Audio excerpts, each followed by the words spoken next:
आज उस दिन ऑल इंडिया स्टूडेंट फेडरेशन यानी AISF का 88वां स्थापना दिवस के अवसर पर कॉमरेड भोगेंद्र जयनगर स्थित प्रधान कार्यालय में संगठन का राज्य सह सचिव शरद कुमार सिंह, जिला सचिव शशि रंजन और जिलाध्यक्ष अरशद सिद्दीकी संयुक्त रूप से झंडोत्तोलन चलाए।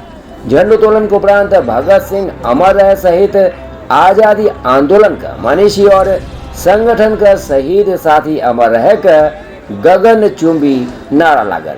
मौका पर उपस्थित कार्यकर्ता का संबोधित करते संगठन का राज्य सह सचिव शरद कुमार सिंह कहले जे AISF का 87 वर्ष अपन गौरवशाली इतिहास रहल अछि।